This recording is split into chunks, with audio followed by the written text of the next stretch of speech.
Parce que je commence à en avoir de plus en plus marre des trucs emballés dans du plastique, ou quand tu vas acheter une aubergine, je sais pas pourquoi l'aubergine elle est dans un plastique. On dit qu'en 2025 il n'y aura plus d'eau. Est-ce que t'as vu ce que ça fait un citadin quand tu le mets en pleine nature ?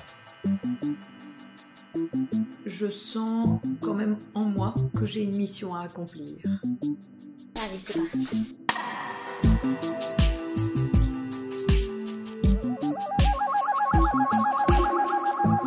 La vie va où ? Un podcast proposé par Fanny Blondeau.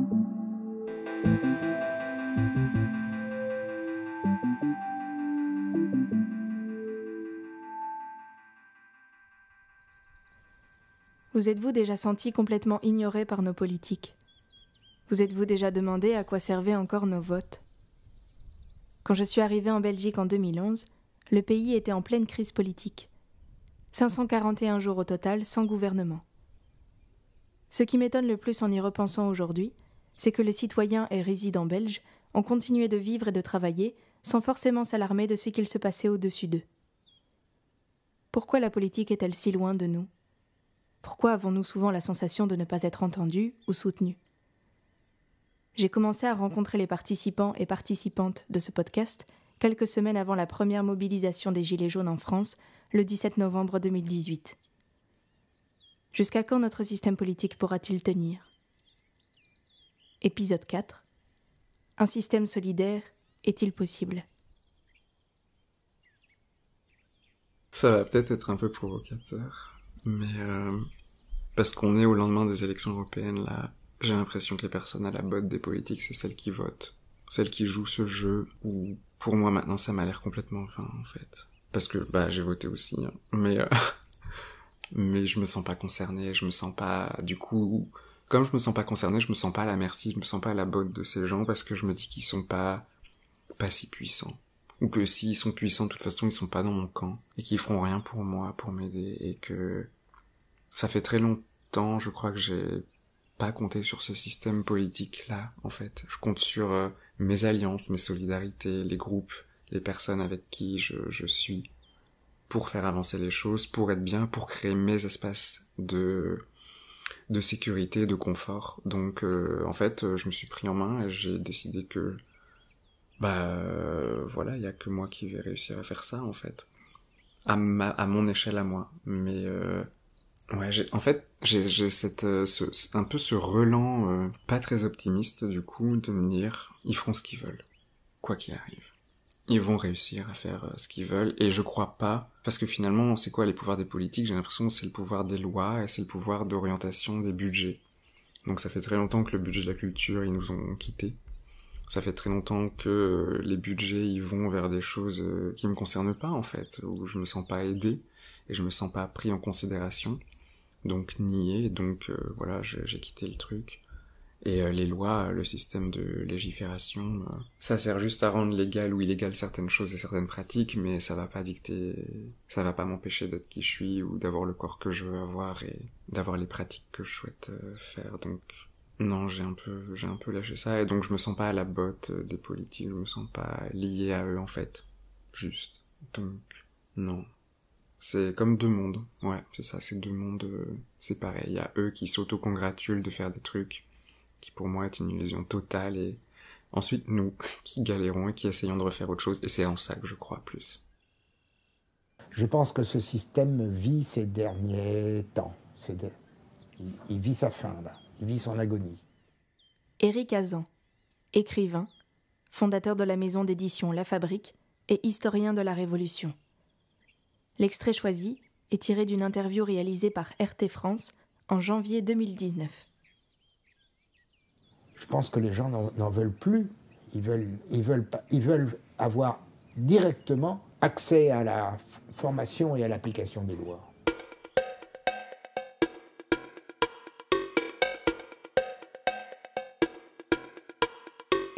Je sais pas si tu vois, Éric Hazan était venu faire une conférence au Talp.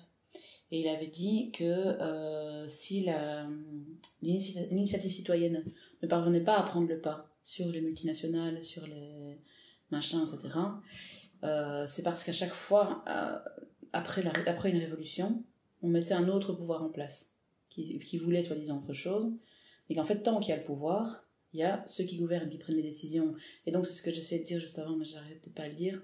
Ce que je veux dire, c'est qu'à partir du moment où on est omnibulé par des questions d'argent et de pouvoir, j'ai l'impression qu'on est moins disponible à un changement possible. Donc, à partir du moment où il y a ce pouvoir, il y a « je dois gérer les autres », et c'est pas juste pour moi, cette situation-là n'est pas juste du tout, mais bon. Et du coup, ça met les autres dans une situation de passif, et les autres dans une situation d'actif, et dans une fausse responsabilité, ou qui n'est pas juste, et qui du coup les enferme les uns et les autres, et ne permet pas que quelque chose change, que quelque chose d'autre se passe. Et donc Éric Hazan proposait il dit prochaine révolution, on bétonne les lieux de pouvoir, quoi. On les fait péter, on empêche que d'autres lieux de pouvoir puissent exister, et on se débrouille entre gens, quoi. On arrête de mettre le pouvoir dans les mains de quelqu'un d'autre que soi-même, ça je suis assez d'accord avec ça. Sauf que je venais de passer l'après-midi à travailler une impro, en groupe, collectif, on était 10, 12. C'est dingue, la prédation, quoi, la prédation qui existe entre les hommes, quoi.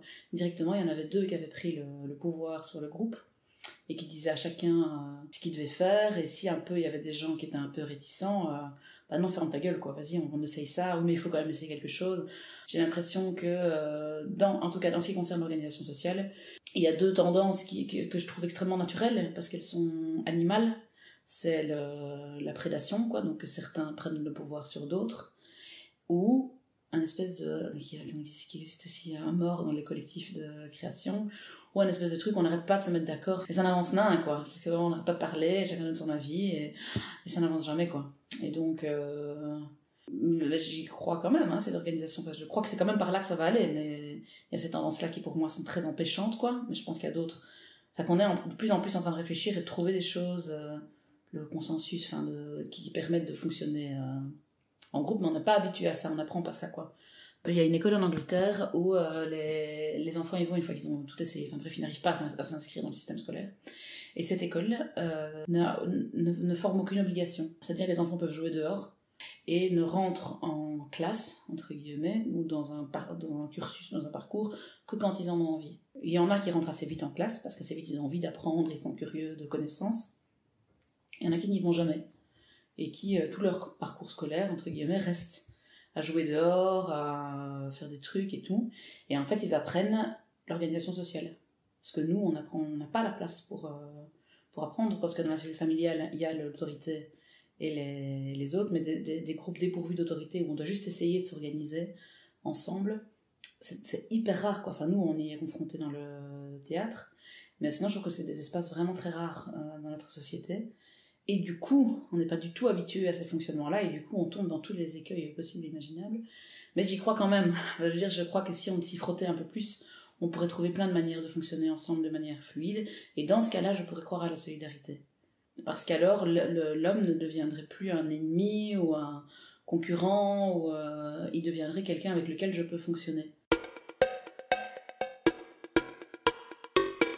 Je pense pas que nous soyons à la botte des politiques. Non. Je pense que nous sommes à la botte d'une vision d'un monde faux. On parlait tantôt du confort, je crois qu'on est à la botte de ça. On est à la botte des marchands. On est alors entière propriété. J'entendais hier ou avant-hier sur la question des algorithmes, sur la question du fait que nous produisons des données. J'ai trouvé cette émission, c'était sur France Culture, tout à fait passionnante, de dire, ben voilà, on se lève à telle heure, on va sur Internet, on regarde sur tel truc, on prend sa voiture avec son GPS, on va d'un point A à un point B, on arrive à la gare par exemple, on va acheter un ticket de train avec sa carte de banque, on va monter dans le train, on va arriver à destination, on va se prendre un café, puis après on va aller à l'hôtel. Enfin, tout ça va faire quoi? Tout ça va faire des données, c'est-à-dire que non seulement la caractéristique de la traçabilité de ma personne par rapport à de là où je viens jusque là où je vais, mais surtout, on va pouvoir peut-être dire que tous les voyageurs partant ou prenant le train à cette heure-là s'arrêtent toujours pour prendre un café. Donc peut-être que le café était intéressant de l'ouvrir uniquement à ces heures-là, ce qui va engendrer derrière le fait d'engager du personnel supplémentaire à ces heures-là et peut-être d'en licencier sur les heures plus matinales ou plus nocturnes.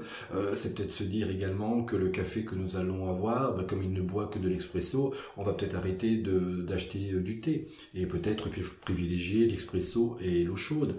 Donc, à un moment donné, toutes ces données-là, qui sont à la limite simplement des données de vie, sont avec les algorithmes tout à fait traduisibles en données, et ces données vont venir nous manipuler et vont nous donner l'impression de notre liberté. Ah, c'est génial, j'arrive là, justement, il y a le café que j'aime bien. Non, c'est pas justement comme une espèce de hasard, ça a été calculé, calibré, ça a été traduit via ces algorithmes sur une série de données que j'ai participé, moi, sans le savoir. Voilà, et je crois qu'on nous sommes à la botte, effectivement, non pas des algorithmes, mais en tout cas des marchands.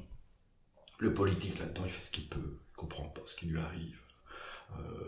On sait très bien que pour gagner des élections dans des petites communes, qu'est-ce qu'il faut faire? Il faut simplement avoir un grand coffre avec des casiers de bière derrière, aller faire les matchs de foot, et à la fin du match de foot distribuer quelques pintes, et ensuite espérer qu'il y aura une petite tempête avec un petit peu d'incident là dans la commune, comme ça on peut être le premier là sur le coup pour être en solidarité avec les gens et leur donner des bières ou autre chose, leur dire oui on est de tout cœur avec eux, et puis après les élections arrivent, moi c'est vrai il était sympathique parce qu'il était là quand même, hein. Les autres on les a pas vus, hein. Oui, mais t'as vu quoi? T'as vu un mec qui est venu, et alors? Ça change quoi? Donc voilà, on est dans du faux, le politique il comprend pas. Le politique il est pas là-dedans, le politique il est en train de régler des problèmes d'hier. Alors qu'on est aujourd'hui et demain, et les algorithmes sont justement pour demain.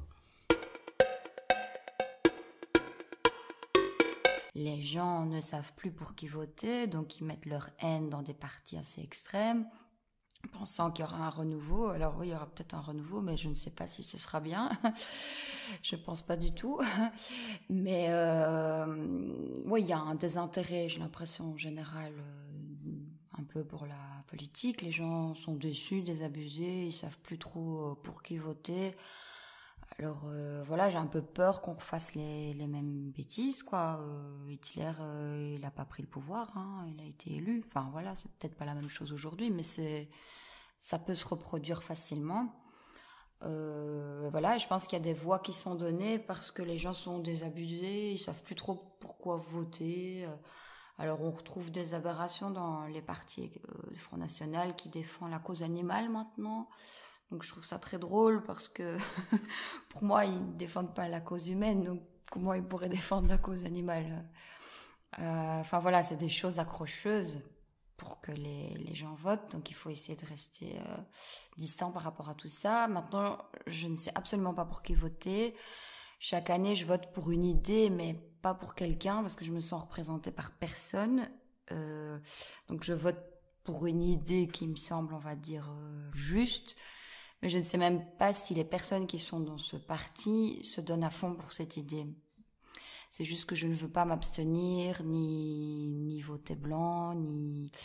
Donc voilà, je vote un petit peu par dépit, comme beaucoup de personnes. Mais clairement, pour répondre à ta question, oui, enfin ça ne va pas du tout, quoi. Je connais pas beaucoup de gens qui vont te dire que tout va bien à ce niveau-là. Mais il devrait y avoir un système où si on ne vote pas, ça compte pour quelque chose. Le problème, c'est que les votes blancs, voilà, j'ai l'impression, c'est pas que ça ne va nulle part, mais en soi, ça ne va pas. Enfin, pour moi, ça ne va rien changer. Et je comprends que les gens veulent voter blanc pour montrer qu'ils sont pas contents. Je le comprends, mais je ne vois pas ce que ça peut donner comme solution, quoi. Après, je ne dis pas que ce que je fais, c'est la meilleure des solutions, hein. À chaque fois que je vais voter, je me dis, c'est un peu par dépit, même si j'ai envie de voter, parce que ça fait pas longtemps que les femmes votent. Mais, ouais, clairement, il faut trouver un truc pour que les gens qui n'ont pas envie de voter, ou qui ne savent pas pour qui voter, ou qui veulent voter blanc, pour que ça ait un impact. Mais actuellement, ça n'en a pas. Et après, les gens ont envie de casser, parce qu'ils savent plus quoi faire. Je dis pas que c'est la solution, mais... Voilà, malheureusement, quand ça casse, on en parle. C'est triste, mais rien qu'à voir la cathédrale hier en feu, on n'a fait que parler de ça aujourd'hui de toute la journée, quoi, parce que le feu, c'est impressionnant. Donc c'est triste, mais à un moment, il y a des personnes qui vont prendre ces chemins-là. Je ne sais pas ce qui est bien. Je sais pas où est ma position par rapport à ça. Je sais pas si je suis du côté des gens qui manifestent pacifiquement ou qui manifestent pas ou qui cassent ou qui râlent juste sur Facebook. Mais en tout cas, je peux comprendre quand il y a des débordements parce que, comme je disais tout à l'heure, les gens sont désabusés, ils savent pas trop comment faire pour être entendus. Et en ce moment, on est vraiment ridiculisés. Tous les partis parlent d'écologie. Donc maintenant, que ce soit MR, CDH, PS, tout le monde parle d'écologie. Mais tout le monde fait des tracts à n'en plus finir, en double, en triple, en quadruple. J'ai eu des têtes ici dans ma boîte aux lettres. C'est quand même dingue, quoi. Mais tout le monde parle d'écologie. C'est la mode, une fois de plus, de parler d'écologie. Mais en même temps, il n'y a pas vraiment de mesures qui sont prises, quoi. Donc nous, on est un petit peu les idiots du village. Voilà quoi. Ça manifeste, mais on n'a pas encore vu grand-chose de concret. On a vu des promesses, ça oui, mais on n'a rien vu en fait. Si on ne se base pas sur les promesses, on n'a rien vu, quoi. Nos politiques nous mentent, tous en général. Même ceux qui pensent vouloir faire bien, ils nous mentent ou ils ne savent pas. Il y a par exemple un débat magique que tout le monde aime bien lancer, c'est la proportionnelle. La proportionnelle n'a aucun sens mathématique ou philosophique. Ça n'a aucun sens. La proportionnelle permet la dictature du plus petit. Ça n'a aucun sens. Si on réfléchit un tout petit peu plus loin mathématiquement, ça n'a aucun sens. Pourtant, il y a un mathématicien français, Condorcet, qui a imaginé un scrutin qui serait parfaitement égalitaire, qui serait plus simple à mettre en œuvre que notre scrutin normal, et qui serait bien plus populaire que le scrutin actuel. Ça serait un scrutin où on donnerait une forme de notation à chacun des candidats. Donc chaque candidat se présente, on lui dit, moi, lui, je pense qu'il est très bien, lui, je pense qu'il est moyen, lui, je pense qu'il est très très bien, etc. On va prendre le candidat qui aura la meilleure appréciation par tout le monde. Par exemple, le candidat A est détesté par 90% des gens et aimé par 10% des gens. Le candidat B est aimé par 3% des gens. Il y a 80% des gens qui pensent qu'il est plutôt pas mal et 5% des gens qui le détestent. Et le candidat C est adoré par 20% des gens et détesté par tous les autres.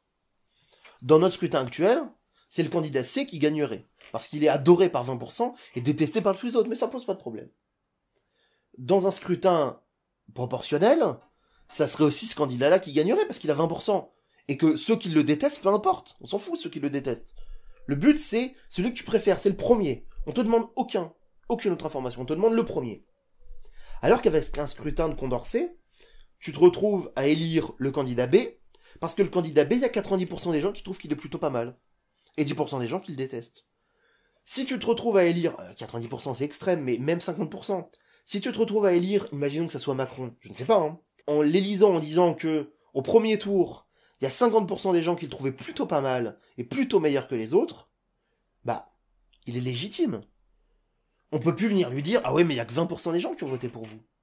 Alors que dans notre propre système actuel, bah, en France en tout cas, vu que tu es en Belgique, dans notre système actuel, on se retrouve à éliminer des gens et pas à choisir. Et donc, il y a des petits candidats qui pourraient avoir une parole intéressante à porter, qui se retrouvent éliminés parce que tu ressens le besoin de voter pour celui qui ressemble un petit peu à celui pour qui tu voulais voter, mais qui au final est meilleur, ou a plus de chances de gagner. Tu élimines plein de gens, etc. Et tu te retrouves au deuxième tour à avoir un vote de rejet et pas un vote d'adhésion. Donc oui, on nous manipule. Oui, on nous prend pour des cons. Moi, j'arrive à me détacher de ça, mais la majorité des Français, j'espère arriver à me détacher de ça, mais la majorité des Français ne s'intéressent pas suffisamment à la politique et aux théories mathématiques, philosophiques, etc. qui les concernent. Donc, ils n'arrivent pas à s'en rendre compte. Ils ont juste l'impression qu'on les manipule parce qu'on les prend pour des cons.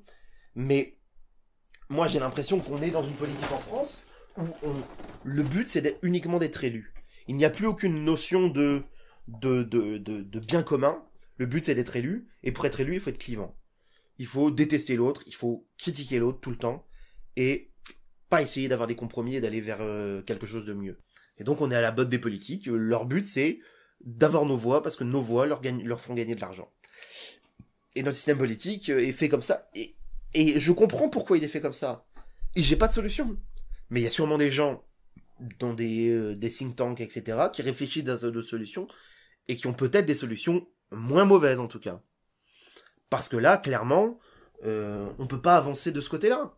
Ils ont trop d'intérêt dans tous les sens. On va reparler d'écologie. Ils ont trop d'intérêt. Quand Bidule est financé par machin ou par... ils peuvent pas légiférer sur certaines choses. Parce qu'ils sont financés, parce qu'ils pensent à ça, parce qu'ils pensent à telle chose. Ils peuvent pas venir mettre le poing sur la terre, leur dire « c'est pas mon problème. Moi, je pense à l'intérêt du pays, l'intérêt des habitants, et pas à vos intérêts financiers. » Parce que en réalité, eux aussi, ils pensent à leurs intérêts financiers d'abord.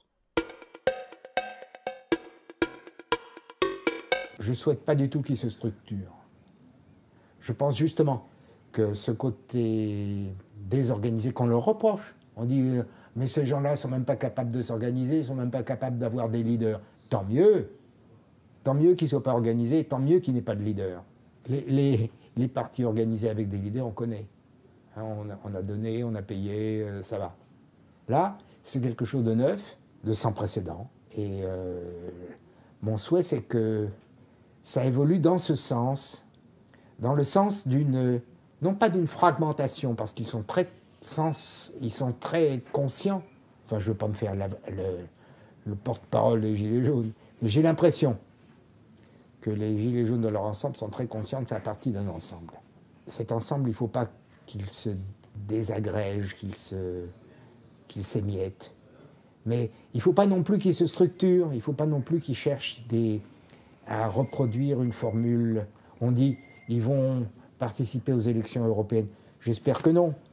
Mon souhait, voilà, c'est qu'ils évoluent dans le sens de l'autonomie, de l'indépendance d'esprit et d'une action à la fois fragmentée et cohérente.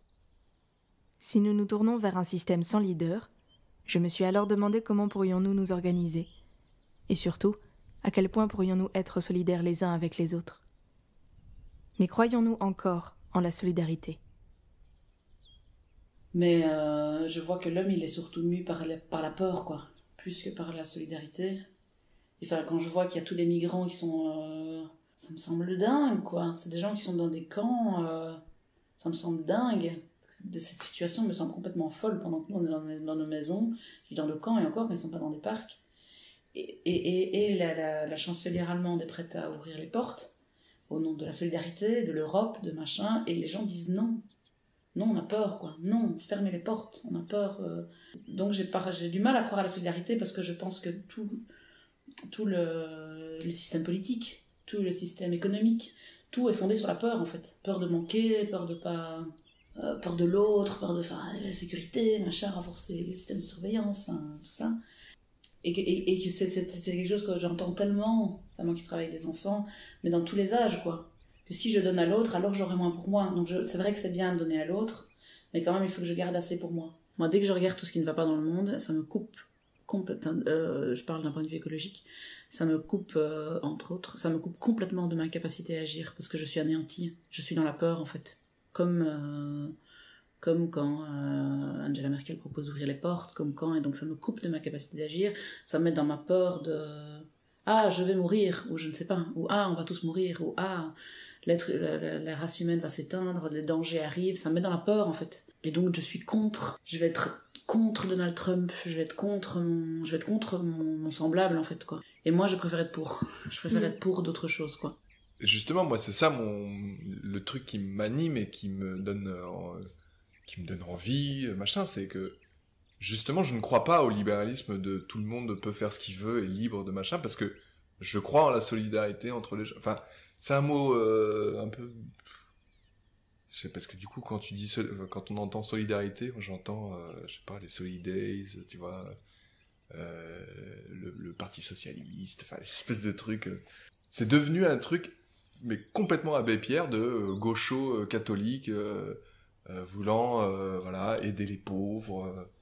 Mais je crois pas que ça soit ça, la solidarité. Moi, je crois que c'est juste comment les êtres humains s'aiment les uns les autres et ont envie de s'organiser ensemble, de faire des choses ensemble, d'aller jouer au foot, d'aller je sais pas, d'aller voir une expo ensemble, je crois beaucoup à la communauté des hommes, enfin, au fait que quand on est en commun, enfin, quand on se met en commun les uns avec les autres, c'est pas tant un monde idyllique, ça peut être vraiment le bordel, ça peut être très compliqué, il peut y avoir des choses très violentes qui peuvent arriver, mais j'ai la sensation que c'est des choses qui sont à notre mesure, en fait, à notre niveau d'homme.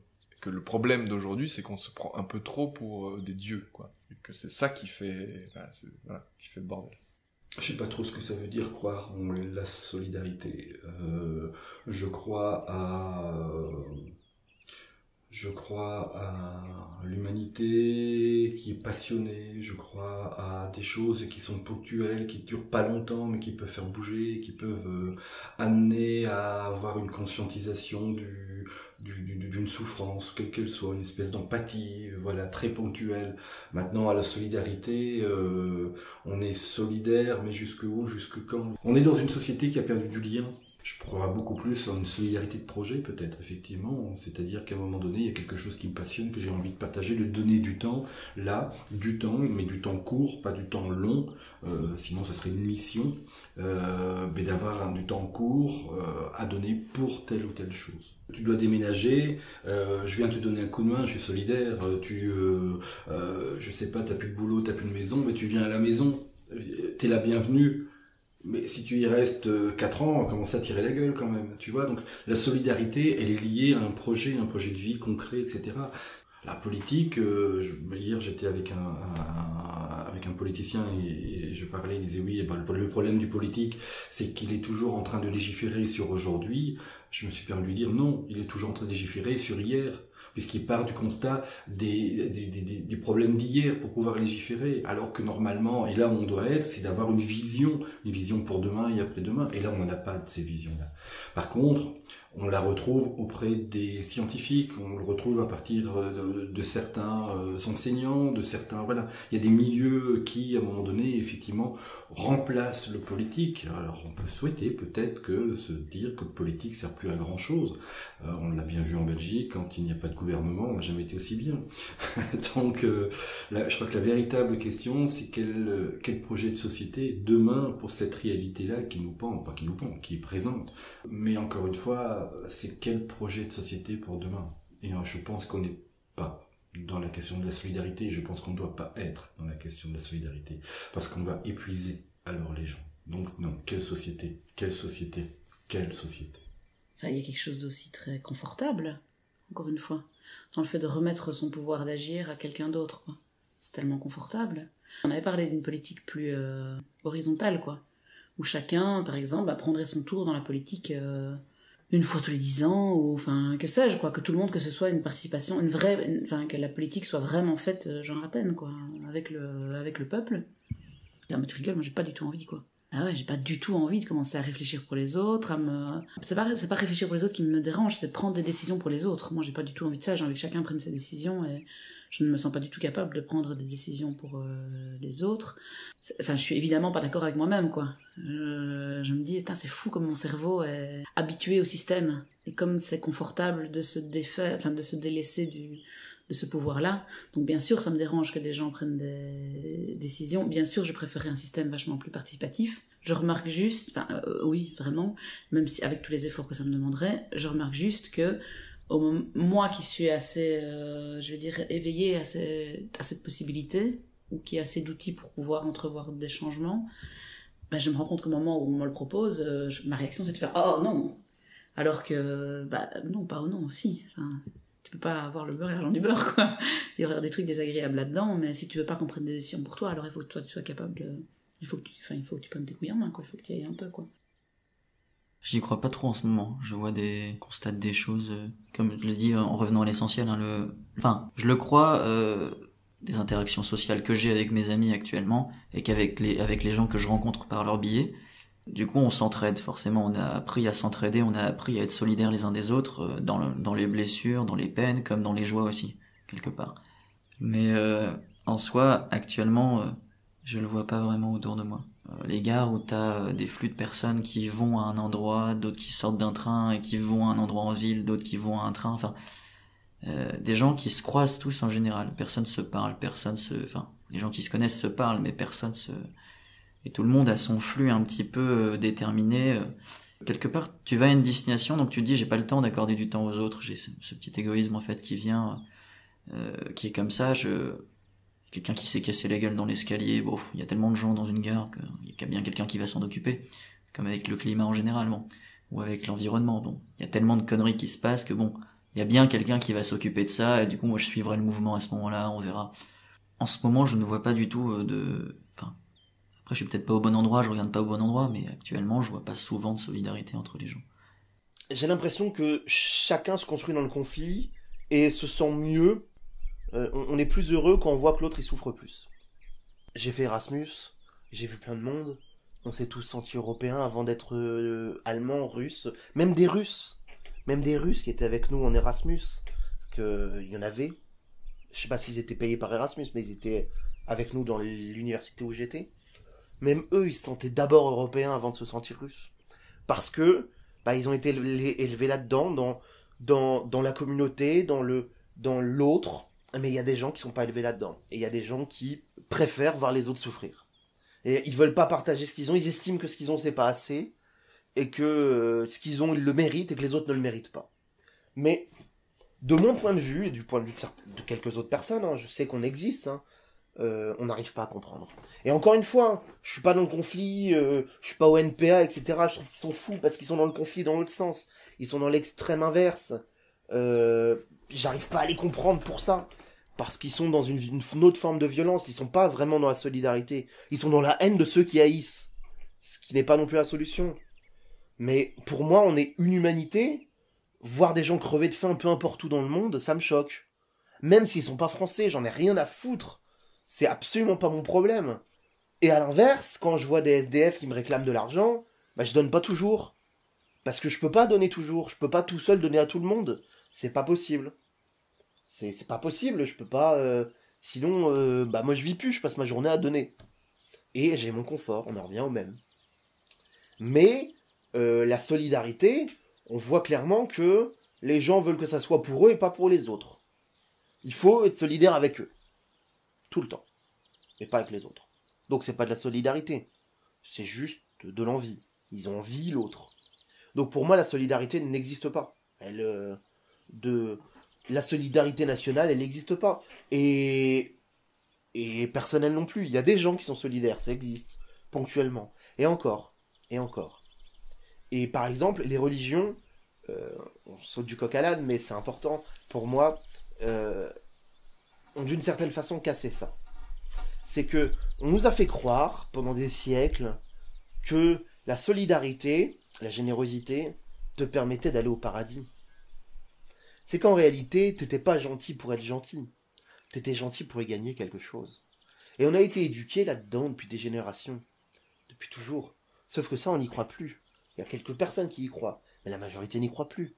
La majorité pense pas que c'est en donnant aux pauvres que tu iras au paradis. Donc ils donnent plus aux pauvres parce qu'ils n'ont plus rien à y gagner. Parce qu'on a été culturellement élevé là-dedans, mais qu'en réalité, on n'y croit plus. Et que, au lieu de créer une société de la bonté par pure générosité, qui est peut-être pas possible, peut-être que l'humanité n'en est pas capable. La religion, je suis anti-religieux, hein, mais je comprends pourquoi elle a été créée et pourquoi elle a été faite, et pourquoi on a fait ça. Pour moi, c'est une construction de l'esprit qui servait à manipuler les peuples. À manipuler les peuples pour les forcer à croire en telle ou telle chose, parfois être plus généreux avec ses copains, parce que la religion était quand même dirigée par les rois, etc., et donc dans une forme de conflit aussi. Mais pour moi, elle n'a pas permis à l'humanité de s'élever, paradoxalement. Elle a donné une carotte pour aller dans la direction que telle ou telle religion voulait. Mais elle n'est pas dans la... Contrairement à ce qu'elle fait croire, elle n'est... Même si maintenant c'est plus le cas, hein, fondamentalement, elle n'est pas dans le désintérêt. C'est un peu choquant ce que je vais dire, mais pour moi, la religion, c'est une construction des hommes faibles, physiquement, qui n'est pas capable de prendre le pouvoir sur les hommes plus forts qu'eux physiquement. C'est qu'on était à une époque où la guerre, la violence était la norme, c'est que tu prenais le pouvoir sur l'autre par la violence, c'était un moyen pour des êtres, pour des hommes qui n'étaient pas capables de prendre le pouvoir par la violence, de prendre le pouvoir autrement, en manipulant. C'est une forme de manipulation comme les fake news de nos jours. C'est une forme de manipulation, te mentir, te faire croire à des choses qui pour moi ne sont pas vraies. Les gens peuvent croire que c'est vrai, mais te mentir pour te faire croire que en faisant telle ou telle chose, tu vas aller dans la bonne direction. Et donc pour moi, cette forme de solidarité qui a existé depuis très longtemps grâce aux religions était en réalité une manipulation et un mensonge. Et j'ai l'impression que, paradoxalement, on en est encore là. On en a encore à subir les conséquences de ça. On parle de charité chrétienne, on parle de bonté, le fait... il faut être bon avec ton prochain. Moi, j'ai jamais été élevé... Pourtant, j'ai été baptisé, mais j'ai jamais considéré que j'étais gentil avec mon prochain parce que ça allait me permettre d'aller au paradis. Je suis gentil avec mon prochain, je laisse ma place aux personnes âgées dans le métro parce que c'est gentil, par plaisir, parce que ça me fait plaisir d'être gentil. Et le fait de créer une carotte qui inconsciemment te fait croire que c'est bien d'être gentil, fait que quand la carotte n'existe plus, bah t'as plus besoin d'être gentil. Donc pour moi la solidarité n'existe pas entre les êtres.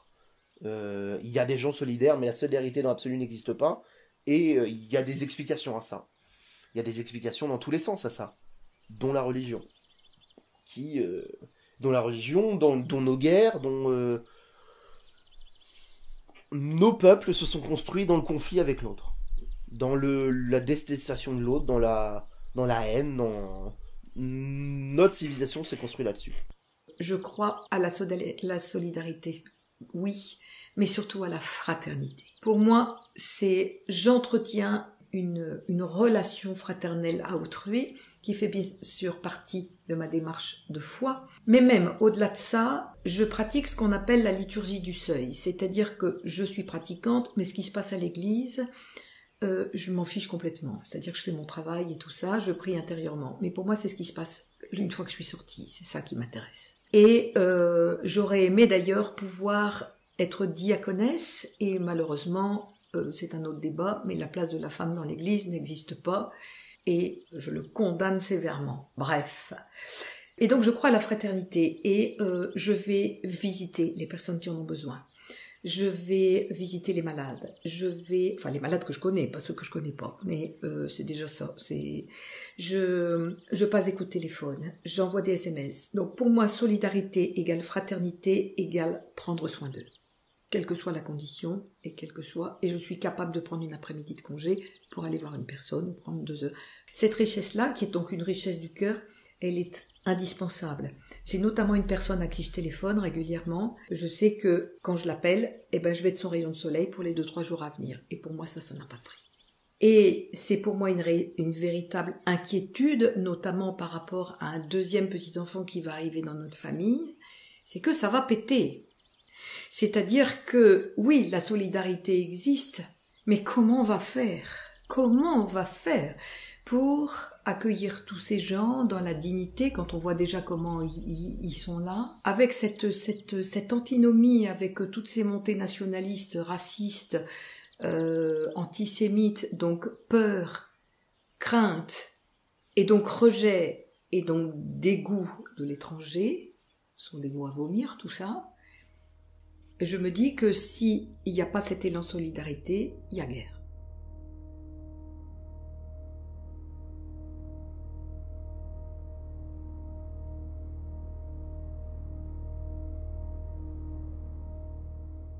On nous a tellement coupés de nos propres fonctionnements humains.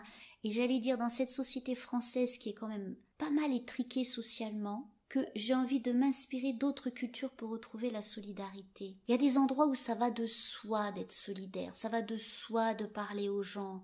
Mes parents arrivent à Istanbul en 1980 en voiture, ils n'ont jamais quitté la France et la Belgique, ils se retrouvent en voiture, on a rendez-vous à Istanbul, et ils arrivent exactement à l'endroit prévu, c'est-à-dire ils sont près du pont, etc. Ils se sont stationnés, mais moi je suis en retard avec ma famille d'accueil turque, et je vois la voiture orange flashy de l'époque, et mes parents ne sont pas là. Où sont-ils? Et simplement des Turcs avaient passé la tête par la fenêtre en disant mais c'est quoi cette voiture française? Ils ne parlaient mais aucun mot français, et mes parents mais aucun mot anglais, turc ou quoi que ce soit, et en fait régulièrement quelqu'un regardait par la fenêtre pour voir si j'étais pas arrivée, et donc on m'interpelle, ils étaient en train de boire du thé et manger des gâteaux. Donc ça c'est une solidarité profonde. Je pense que quelque part elle doit être un peu basic instinct, c'est-à-dire que quelqu'un là est en difficulté, il y a quelque chose à faire. Je pense que c'est retrouver quelque chose qui est inhérent à notre manière de faire, en même temps qui est toujours en extrême lutte avec, c'est pas forcément un individualisme, c'est quelque chose qui n'a pas été appris. Quand même les cours d'école, elles sont super violentes. Des gamins, c'est super violent en tant que tel. Donc comment ça mérite un chemin, ça mérite un chemin d'explicitation assumé dans toutes les écoles. Ça mérite d'être un sujet. Je pense que la solidarité, c'est une des entrées possibles. D'éducation. Ça veut dire rééduquer les parents eux-mêmes. Aider l'autre, c'est s'aider soi. Puisque de toute façon, on est dans un contexte où aider va faire qu'on sera aidé. On se pose plus la question. C'est un système de vie, parce que c'est d'abord et avant tout un système de survie. Et je pense qu'on y revient. Parce que ça fait longtemps qu'on est en train de ramer sur le fait que c'est plus une vie. Et qu'on est en train d'accéder au stade de la survie, que ce soit en termes de santé, que ce soit en termes social, économique. Donc on se réapproprie les vraies questions. Après se réapproprier les vraies questions, il faut se réapproprier les vrais processus. Ils sont dans un mode survie, les gens. Nous, on se pose des questions de gens qui ont déjà tout, hein. J'exagère un peu en disant ça, mais quand même, c'est vrai. C'est pas une préoccupation mondiale, l'écologie, hein. Donc en fait, l'humain attend toujours la crise, le drame, pour transformer les choses. Et c'est pour ça que je dis que c'est des utopies, mais c'est pas, ça veut pas dire que c'est un, enfin c'est vrai que, je sais pas, il faudrait regarder la définition vraiment de utopie dans le, ce sont les utopistes en fait qui font avancer, j'avais lu, je sais plus c'est une phrase que j'avais lue et qui m'avait plu, ce sont les utopistes qui font avancer le monde. Parce que c'est juste un rêve de bien-être qu'on a. Ben tout le monde ne l'a pas. Dans ce monde au bord de l'explosion, n'est-il pas temps de retrouver une façon de vivre ensemble et combattre la peur de l'autre? Survivre à ce qui nous attend d'un point de vue écologique nécessite un requestionnement profond de nos priorités. Mais par quoi peut-on tenter de faire bouger les choses? C'est ce que nous verrons dans le prochain épisode. Avant de conclure, je souhaitais vous adresser un message de soutien, étant donné la période que nous traversons avec le Covid-19. Ce 4e épisode parlait de solidarité et nous avons la possibilité aujourd'hui de la mettre en application. Courage à toutes et tous et surtout, restez chez vous. La Vie va où est un podcast réalisé par Fanny Blondeau, illustré par Maureen Labisse, avec une musique de Scott Buckley. N'hésitez pas à vous abonner, à suivre les pages Facebook et Instagram @lavivaoupodcast ou à écrire à lavivaou@gmail.com. À très bientôt.